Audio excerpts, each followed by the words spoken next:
ver.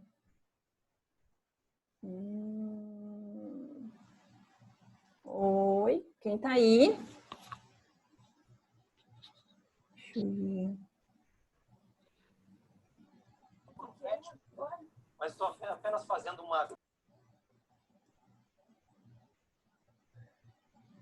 Ricardo. É tudo rostinho novo. Bom dia, prof. Bom dia. Já estamos presentes aqui, viu? Deixa eu passar para a Jaque que deu super certo. Maravilha. Porque a gente estava fazendo teste para ver se vai dar certo aqui.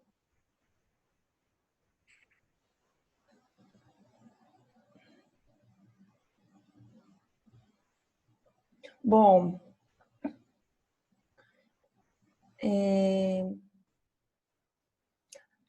então já vamos iniciando então, porque a gente tem aí os minutinhos cravados, né? E eu acho que o meu Zoom vai cair quando der os 40 minutos, né? Quantos presentes nós temos na aula até então? Quantos? 7 aqui. 7, né? Mas tudo bem, então, vamos já iniciar. Gabriele, bom dia. Anne, bom dia. Bom, gente, eu vou me apresentar para vocês. Eu acho que vocês são do 4º semestre, né? Essa disciplina, ela também é com o 3º, né? Então, para aqueles que eu não conheço, meu nome é professora Daniele, né? E é um prazer imenso estar aqui com vocês hoje, tá? E aí, como a gente tem um tempinho mais corrido, eu já vou entrar para nossa aula. E aí eu quero que vocês, de alguma maneira, vão interagindo durante a aula. Tá? Deu certo. Deu certo? Agora, porque não está aparecendo aquelas telas. Não O que eu vou pedir para vocês? Vocês vão entrando e vão desligando o fone, tá? Aí vocês passem para mim, para quem está entrando, por gentileza. Porque aí eu já vou iniciar. Deixa eu fazer o compartilhamento de tela aqui. Deixa eu só colocar aqui no modo apresentar. Aí vocês me digam se vai dar certo. Já temos 10 pessoas. Deixa eu ver aqui. Certo. Deu certinho aí? Então, tá aparecendo para vocês? Apareceu. Beleza. Tô falando com o Marcos. Tá bom, então. Bom, gente, eu só escolhi um textinho hoje para a gente começar a introduzir. Vocês já tiveram processos psicológicos básicos, funções psicológicas ou funções superiores, né? Sim. Sim, né? Então é só uma retomada. E aí a gente vai linkando com o que vocês já viram. Tem coisas que a gente vai dar uma voltada em algumas perspectivas teóricas, enfim, dentro das teorias de cada emoção. Tá, vamos lá então. Nem falei para vocês minha formação, nada, né? Ah, mas vamos lá. Depois a gente vai se conhecendo, porque agora já entramos. Mas que eu ainda estou me adaptando a esse sistema que a gente vai e vai, né? Seria bom, hein? O texto para vocês já está lá Vocês acessaram o material certinho? Conseguiram pegar o texto? Tá tudo lá bonitinho? Conseguiram ver? Eu só vi o link do vídeo lá, né? Ainda não vi. Ah, tá. Vocês ainda não olharam o restante do material, né? Então, deixa eu só me apresentar rapidinho. Deixa eu ver quantas pessoas nós já temos. Eu não enxergo agora, porque eu ia esperar ter mais pessoas, né? Bom, o meu nome, então, é Daniele Soares, ou Daniele Cristina Soares de Lima, que é o nome inteiro, né? Então, a gente escolhe um nome aí para estar introduzindo no mercado, enfim, né? Como profissional. Eu tenho uma formação em pedagogia, então eu sou licenciada, e eu tenho a outra formação que é em psicologia, né? E eu também tenho uma pós em neuroeducação, tenho uma que eu estou terminando em sistêmica, né, que é terapia sistêmica, que eu trabalho com a perspectiva da sistêmica dentro da prática clínica e em outras instituições também. E eu estou iniciando uma formação em terapias contextuais, tá? Que eu gosto um pouquinho de ter essa pegada da comportamental contextual, que depois vocês vão estar vendo quando vocês tiverem as abordagens, né? Que a gente tinha uma nomenclatura de terceira onda, a gente chama agora de contextual. E aí, quando a gente tiver mais tempo, eu explico para vocês um pouquinho do que se trata. Tá? E eu faço mestrado na Universidade Federal, tá? Na área que a gente chama de psicobiologia, ou pesquisa, eu trabalho com pesquisa básica, que é uma pesquisa animal, né? Eu não trabalho com humanos dentro da pesquisa, só com animais, tá? Então, assim, é só um pouquinho da minha formação e eu espero contribuir com vocês, né, no que eu puder, se vocês tiverem dúvida, enfim, curiosidades, a gente vai conversando. Certo, pessoal? Podemos, então, alguma dúvida, alguma pergunta? Ok? Podemos seguir? Ok, vamos em frente. Beleza. Preciso de um que fique comigo para mim não ficar sozinho. Bom, o texto, deixa eu ver como é que eu vou fazer aqui, porque eu ainda estou aprendendo aqui também no Zoom a manejar muita coisa. Então, o texto ele está disponível para vocês, tá? E aí vocês podem acessar lá para terem domínio sobre o conteúdo. Então, agora a gente lança para vocês ficarem pensando, não é para vocês responderem nada, tá? Peça para o pessoal ir entrando e desligando o fonezinho, por gentileza.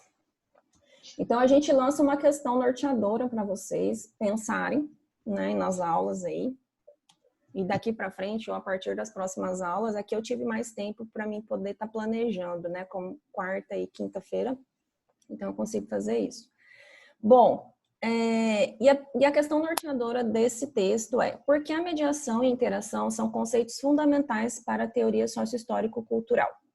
Vocês, de alguma maneira, já podem começar a pensar sobre isso, porque vocês já tiveram contato, né, com essa disciplina e eu acredito que com essa concepção teórica, né? Ou não?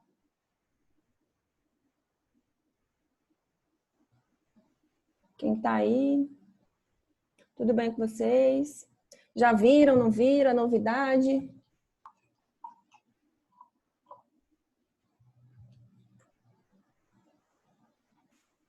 Deixa eu ver. Já viram o que é a teoria histórico-cultural ou é a primeira vez que vocês vão estar entrando em contato? Já vimos sim, professora. Já viram? Com quem que eu estou falando Já. agora? Josane. Josane.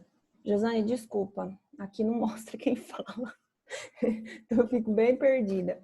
Tá. E aí vocês vão interagindo, tá, gente? Para não ficar aquela coisa que só eu fico falando sozinha, mas enfim.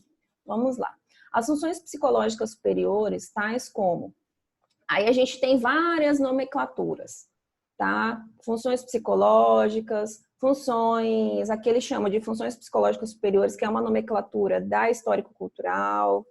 A gente tem processos psicológicos básicos, que tem uma pegada um pouco mais cognitivista, que eu também gosto. Eu vou estar utilizando alguns livros do Steinberg, que é mais essa vertente, tá?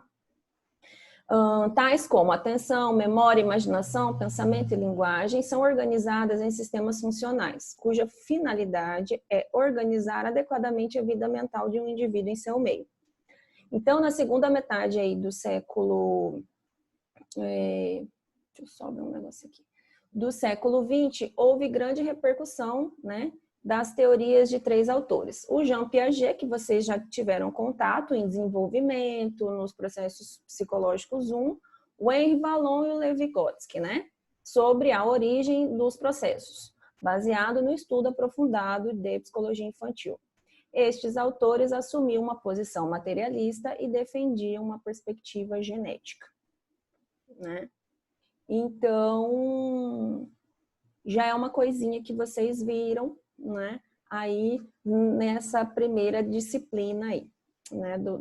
Eu só estou dando uma retomada. Bom, de uma das teorias.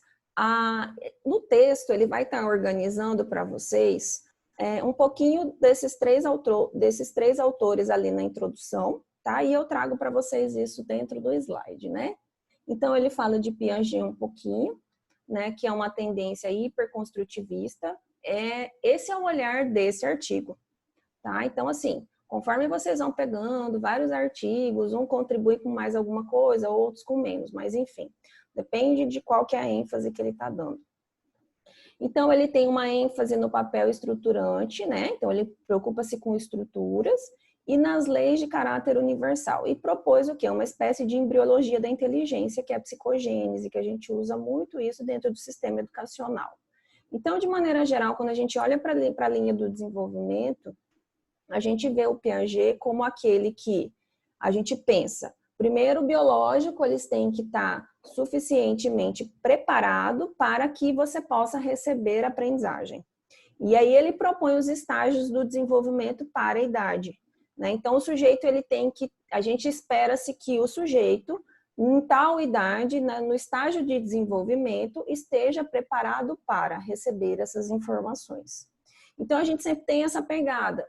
Olha o sujeito dentro da psicogênese ou dentro do Piaget. O sujeito ele vai ter que ter o biológico de alguma maneira, ou se espera isso, é um parâmetro para isso. Quando a gente trabalha dentro da neuropsicologia, quando a gente está trabalhando com habilitação e reabilitação, a gente precisa de parâmetros. Assim como a gente está na escola, a gente precisa de parâmetros. E, de alguma maneira, a concepção de Piaget ela nos dá essa ideia de que, por estágios do desenvolvimento, espera-se que o sujeito tenha essas competências e essas habilidades, ou aprenda essas competências e essas habilidades.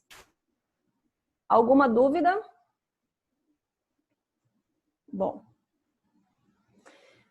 Vallon, né? Não é a importância do texto, né? Ele vai enfatizar em Vygotsky, né? Então, ele faz uma crítica aí a Piaget, enfatiza a importância da vida emocional, então ele já coloca a emoção, então, como parte desse processo psíquico, e isso é muito importante, né? Anteriormente não se considerava isso, né? E relacional no progresso psíquico. Então, a gente vai ter essas duas dimensões que a gente precisa, da emoção e da interação, que antes com o Piaget não se tinha, né? Problematizou a relação entre emoção e consciência, ressaltando, então, que a vida intelectual pressupõe a vida social, né? Já Vygotsky, então, também teve contato com Piaget, né? Ele também, e aí ele tece algumas críticas, sim, embora ele usa muito das coisas que Piaget fez também, que contribui. Vai utilizando de conhecimentos do outro, né? Mas também ninguém cita. Piaget não cita Vygotsky, né? Então, assim, de alguma maneira, eles surgiram num tempo e um teve contato com o outro, mas também a gente não vê reconhecimento quando a gente lê as obras, né? Considerou que Piaget não deu a devida importância à situação social e ao meio, né? Então, ele não considera social, não considera cultura, enfim, a historicidade do sujeito. E aí ele destaca as contribuições dessas interações culturais, sociais e históricas no desenvolvimento mental. Então, a gente tem a linha do desenvolvimento do sujeito e, consequentemente, isso vai, de alguma maneira, intrapsiquicamente também ser promovido. E aí esse texto entra no que é a proposta dele, né? Que é a teoria histórico-cultural. Então, de acordo com a teoria sócio-histórico-cultural de Vygotsky, né? A origem das mudanças que ocorrem no homem ao longo do seu desenvolvimento está vinculada às interações entre o sujeito e a sociedade, a cultura e a sua história de vida, além das oportunidades e situações de aprendizagem. Então, tudo isso é promotor para que você aprenda. Então, é só como se fosse uma consequência, certo? Você não vai precisar da aprendizagem para promover tudo isso, pelo contrário. Então, todas essas coisas que vêm de fora influenciam o que a gente tem internamente e isso potencializa. Agora vai depender do quê? Do contexto que está por trás. Então, o que está vindo de fora para dentro, isso é que vai dizer como a gente vai se desenvolver. Por isso que a gente trabalha com qualidade ou o que a gente chama de espera-se de adequado, enfim, né? Quando a gente trabalha com desenvolvimento, a gente tem a ideia, de alguma maneira, do que a gente pode esperar dentro de uma vertente educacional, para que o sujeito se desenvolva, né? Dentro, condições de fatores de proteção dentro de uma família, para que o sujeito se desenvolva, né? E com ele se desenvolva as funções cognitivas, né? E emocionais, enfim. Teoria sociohistórico-cultural e desenvolvimento. Então, o destaque para isso é para a interação. O sujeito, ele é portador de uma mensagem da própria cultura. Então, quando a gente trabalha dentro de uma... Engraçado, né? Quando a gente trabalha com a alfabetização, a gente fala que o sujeito já vem letrado, né? Quando a gente trabalha com EJA, por exemplo, o sujeito ele já vem com conhecimento do seu mundo, né? Da sua comunidade. E ali a gente vai estar alfabetizando, né? O que é de uma língua materna. Destaque para os signos e aos diferentes sistemas semióticos, que é o estudo da construção de significado. Então, a comunicação é algo muito importante para essa teoria, né? Porque ela trabalha com linguagem, instrumento de organização e de controle de comportamento individual. Bom, as funções superiores psicológicas não poderiam surgir e constituir-se no processo do desenvolvimento sem a contribuição construtora dessas interações. Então, a gente não, de maneira geral, é aquilo que eu falei no slide anterior. A gente precisa das interações para que as funções sejam potencializadas ou promovidas, tá? O sujeito se constitui em uma dialética, né, de sua história, cultura e sociedade, e é um processo em que o sujeito participa ativamente, né, da construção do seu círculo de interações, modificando e provocando transformações nesse contexto. Então, no texto, e assim como vocês vão ler em tantos outros livros e textos, o sujeito ele é ativo. Então, a partir do momento que ele é modificado ou transformado ou cutucado ali por essas interferências macro que ele cita, né, como cultura, sociedade, enfim, isso modifica a própria história dele, então isso interfere na própria história, isso é uma variável, um fator que interfere, assim como ele também promove transformação e modifica o ambiente onde ele está contextualizado, situado ali, né? Então, é essa dialética aí que a gente fala. Conceitos importantes, que eu acho que vocês já viram também, eu acho que não é novidade para vocês isso, né? A mediação, ação onde a relação do homem com o mundo não é uma relação direta, mas uma relação mediada por sistemas simbólicos, elementos intermediários entre o sujeito e o mundo, né?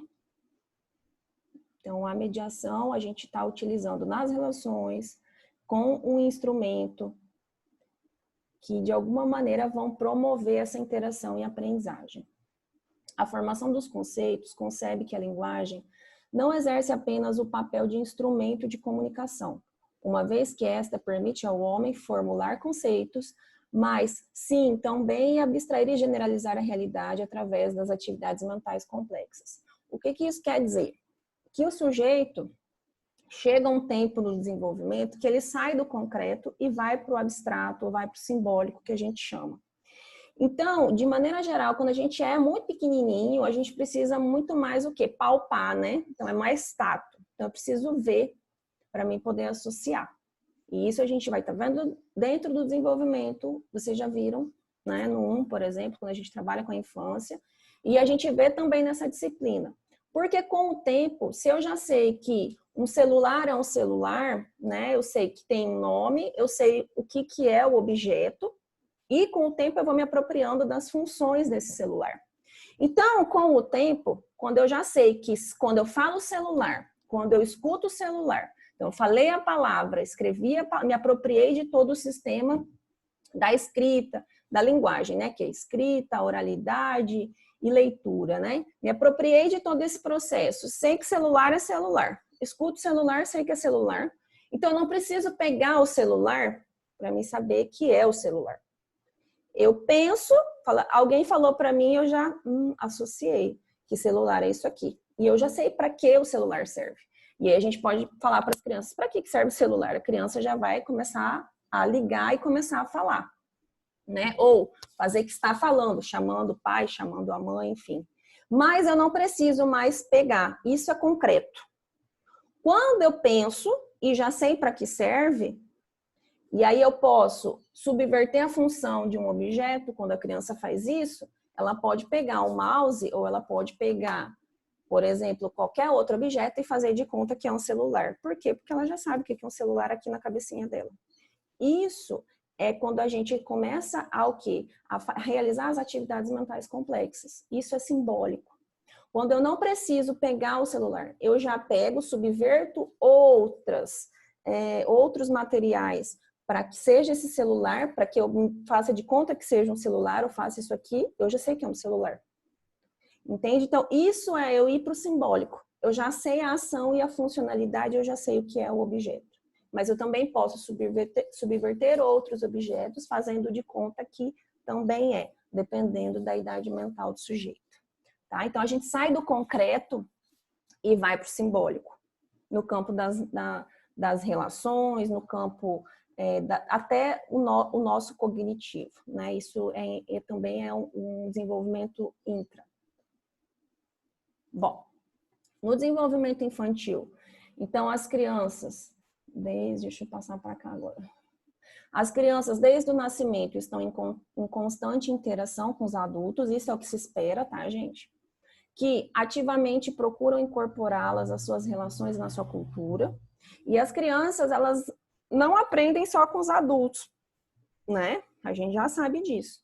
Então, a criança também aprende muito com seus pares, né? Que são os da mesma idade, né? Ou de a idade um pouquinho a mais, né? Quando ela tem irmãos, né? Os pais não ficam ali o tempo todo. Então, a pátria faz essa mediação, né? Entre eles ali.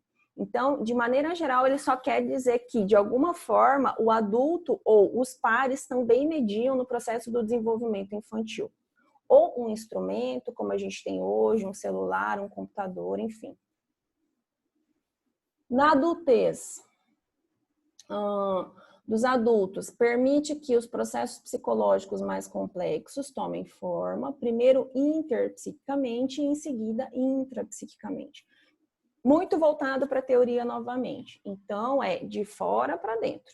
Vem algo externo, né? Então, eu me organizo isso externo. Então, quando a gente entra no mundo, a gente entra no mundo estruturado. Você entra numa escola, a escola ela já está pronta para te receber. O que você vai fazendo? Você vai se ajustando a como ela funciona, aos seus horários de aula, enfim, aos processos de aprendizagem, uma série de coisas. A mesma coisa quando a gente é lançado ao mundo. Então, a gente entra no mundo, a gente é como se fosse a bolinha de carne, ou a gente entra, depende da perspectiva teórica, né? Uma folha em branco, enfim. E a partir disso, o externo ele vai nos mandando informações, ou estímulos que a gente chama. E aí a gente vai organizando isso de maneira intra. Então, vem, ou a gente chama dentro de uma outra perspectiva, bidirecional. Né? Vem algo externo, eu vou me organizando de maneira interna e aí depois eu devolvo isso para o mundo.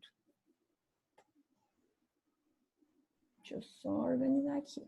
Então, através da apropriação dos meios historicamente determinados e culturalmente organizados, de operações e das informações, fala e ação em determinado momento do desenvolvimento se convergem, né? Esse é o momento de maior significado no curso do desenvolvimento intelectual, que dá origem às formas puramente humanas de inteligência. De maneira geral, quando a gente aprende linguagem, aí depois, enfim, né, essa é uma perspectiva.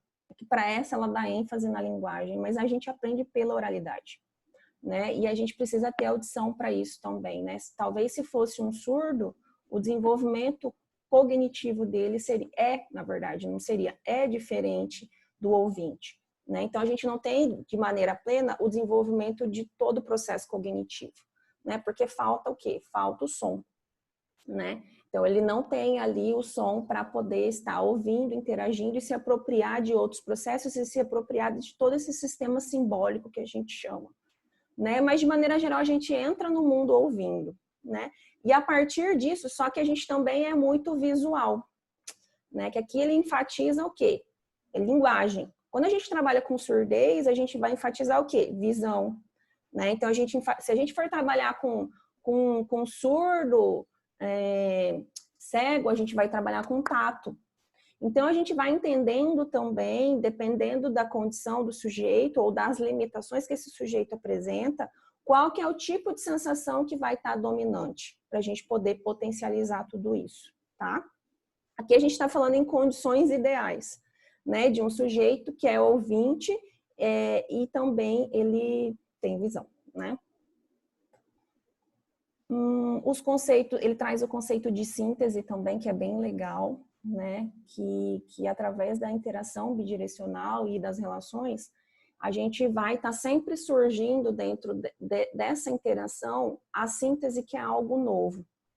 A partir desse contato que eu tenho com os pares, que eu tenho com o outro, né? Para a linguagem, isso é muito importante. Eu não tenho aquilo sozinho, eu preciso do outro para me fazer pensar. Por isso que quando a gente está em cursos que são das ciências sociais, por exemplo, ou o nosso curso, que é isso, né? Embora tenha uma vertente que a gente possa trabalhar na saúde, na educação, enfim, mas é um curso, de maneira geral, que não é esse momento que nós vivenciamos, que a gente dialoga muito, a gente contextualiza muito, a gente tem que conversar muito, né? Para que todas essas...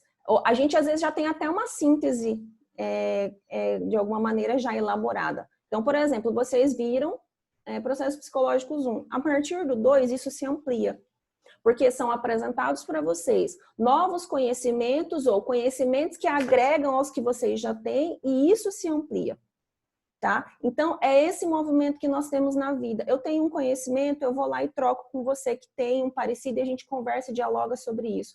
E a síntese vem disso. Essa é a pegada da síntese, que eu posso trocar com você e, através disso, ter novos insights, ter um olhar diferente do que eu tinha através do outro, tá? Na nossa profissão, nós fazemos muito isso.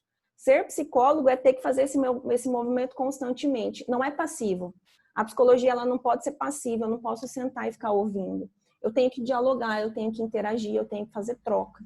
Senão, eu não tenho esses insights ou eu não tenho essa síntese que, de alguma maneira, também me promove, também me remexe, né? Que é disso que a gente vai, é como se a gente fosse se apropriando de um conceito, de uma ideia. Então, falar de psicologia é trabalhar sempre com essas funções mais, essa complexidade que ele chama, né? A gente sempre está falando na psicologia de sistemas simbólicos, né? Que é o mais avançado do que o concreto, que é a atividade mais prática, né? O significado deve ser entendido tanto do ponto de vista semântico, como psicológico, componente indissociável da palavra, sem o qual essa seria um som vazio, que tem a função comunicativa e representativa, tá? O instrumento é um elemento interposto entre o trabalhador e o objeto de seu trabalho, ampliando as possibilidades de transformação da natureza, né? Eu acho que vocês já tiveram um pouquinho qual que é o conceito de instrumento para a teoria histórico-cultural, né? Mas é através dela que nós também nos apropriamos de outros significados, né? Então, para a teoria histórico-cultural, é como se fosse um grande avanço, né, para o nosso desenvolvimento enquanto espécie também. Não é só o que a gente tem hoje, e aí a gente tem, obviamente, a consequência do desenvolvimento das funções, né? Analogamente, os instrumentos, os signos. Então, os signos também, quando a gente já entra, eu não sei, quando eu entro no mundo, que o signo ou o símbolo, por exemplo, de banheiro é o mesmo, né? Às vezes a gente já na nossa idade pode ir para qualquer lugar do mundo que a gente vai saber fazer a leitura de sanitário.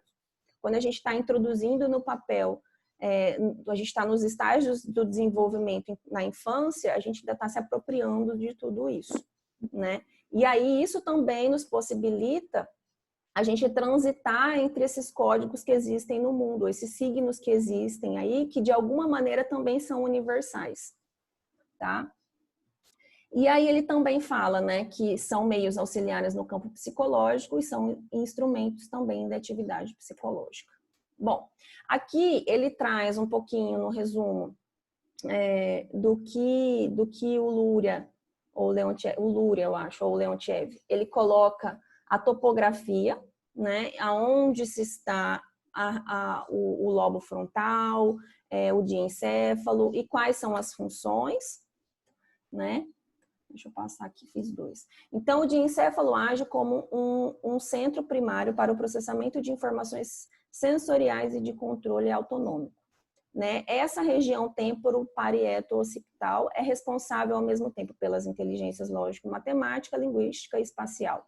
E o frontal são as estruturas que vão determinar nossos comportamentos, pensamentos e emoções. Mas quando a gente pensa no sistema nervoso, ele, embora a gente queira sempre separar, ele se comunica de maneira mais sistêmica, né? Enfim, mas a gente precisa de topografia. Conclusões, então, vamos lá. E depois tem um pequeno resumo. Vou passar para cá. Então, de acordo com Leontiev, no homem, a formação desses sistemas funcionais, especificamente humanos, ocorre como resultado do domínio de instrumentos, meios e operações, acrescentando que tais sistemas nada são além de operações motoras e operações mentais. Por exemplo, lógica, sedimentadas e consolidadas no cérebro, né? Então, ele quer tomar, de maneira geral, se a gente não introduz outros conceitos, tudo isso que a gente está dizendo se torna meramente uma atividade mental, né? Se a gente não atribuir afeto, voltando para Valon, se a gente não atribuir afeto, se a gente não atribuir esse sistema simbólico que o mundo nos, de maneira geral, o externo, a cultura, o social nos oferece, né? Todas essas significações se torna meramente uma atividade mental, né? Então, as funções superiores desenvolvem-se quanto à sua estrutura, conteúdo e complexidade na relação que estabelecemos com as pessoas e com a cultura. Suas origens são, portanto, de natureza social e respondem diferentemente do que ocorre em outros animais a estímulos criados, né, os signos, e não apenas a estímulos dados. Estas habilidades são atividades mentais internas, organizadas em sistemas funcionais, emergindo de atividade prática, né, ou emergindo da atividade prática, desenvolvida na sociedade humana com base no trabalho, formando-se no curso da ontogênese, da história do sujeito, que passa, né, de geração em geração. Bom, então destacamos aqui, né?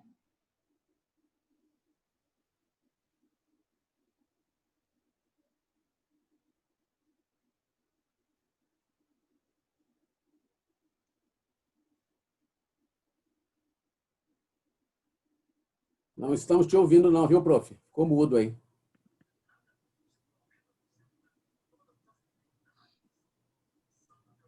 Pronto, tá me ouvindo? Agora sim. Aqui tá tudo na adaptação. Bom, então, aqui ele coloca o quê? Através da interação que nós temos e dos instrumentos, então, que ele fala que é através do trabalho, ele tem uma vertente um pouco marxista, né? Então, a gente vai promovendo novas estruturas sociais, com isso, novos instrumentos suscitam o aparecimento de novas estruturas. Então, é sempre de fora para dentro.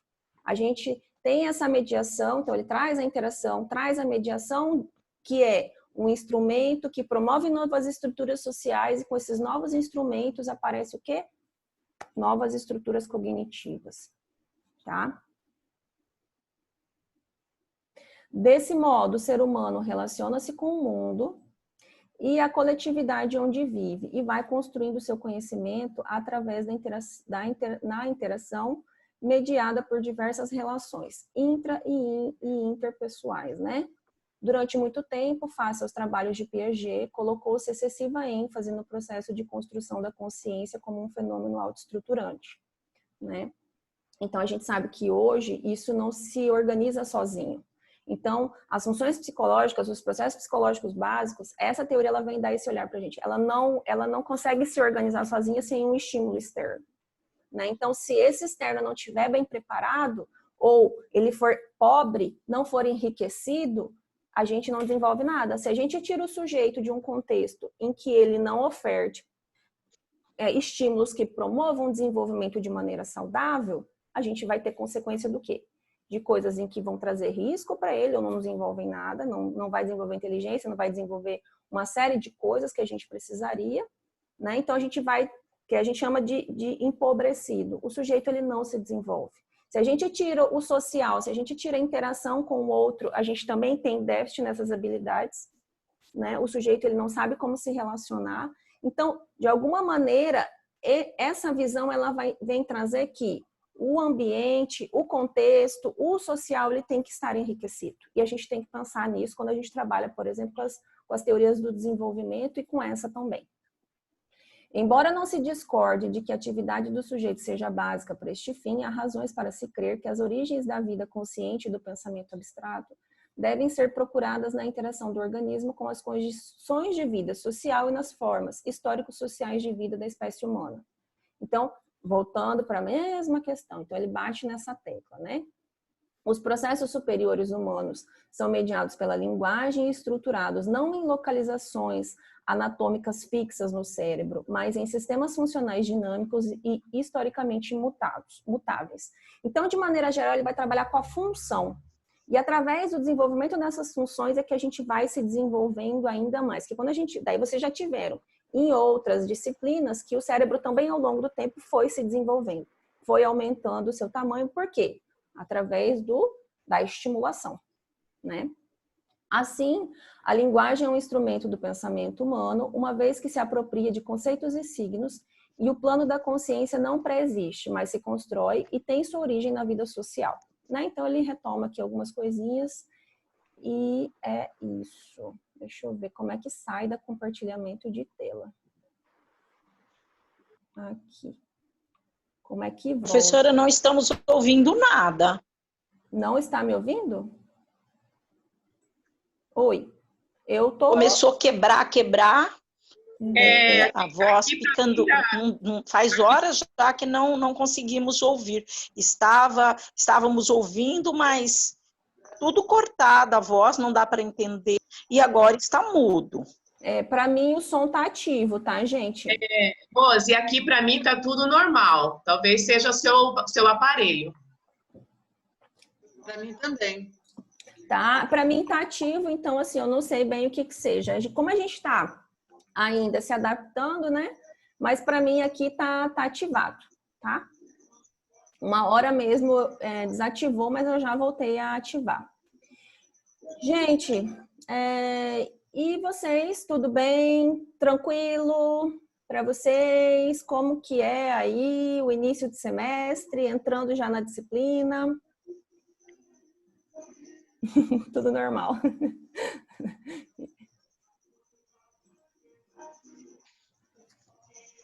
Só esse início aí, né? A gente, assim, virtual, né? Estamos conhecendo agora, né? Uhum. Mas vamos lá, vamos nessa caminhada aí. Sim. Sim. É uma adaptação, né? São os ajustes aí, né? Mas que devagarzinho, tendo paciência, né?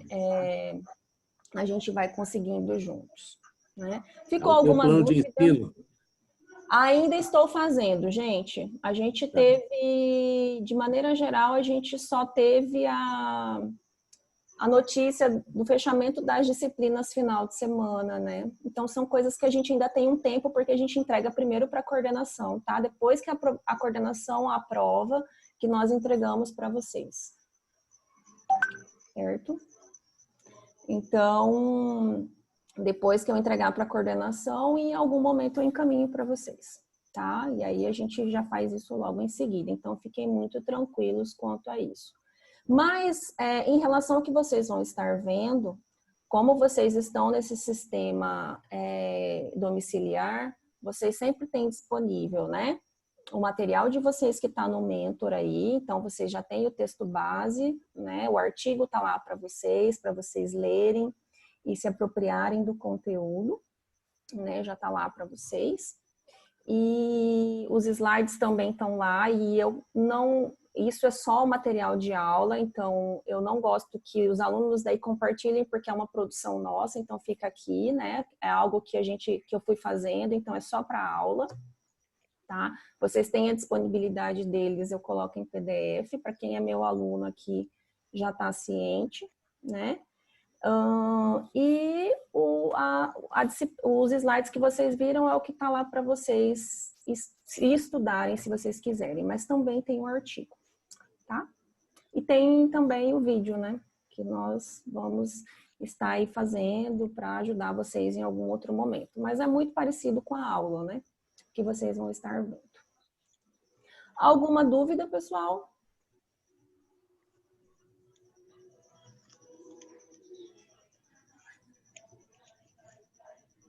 Não? Tranquilo, prof. Tranquilo. Mais alguma coisinha? Não, então? Então, já são 9 horas, né?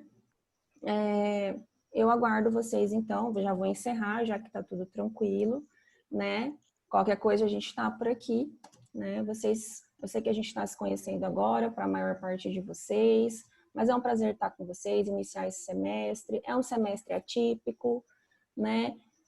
Como foi semestre passado, mas a gente tá juntos aqui, tá? E contem comigo, tá bom? Beijinho. Desejo boa semana a vocês e a gente se vê semana que vem, tá? Tchauzinho, obrigada. Beijo, até. Valeu! Até a próxima.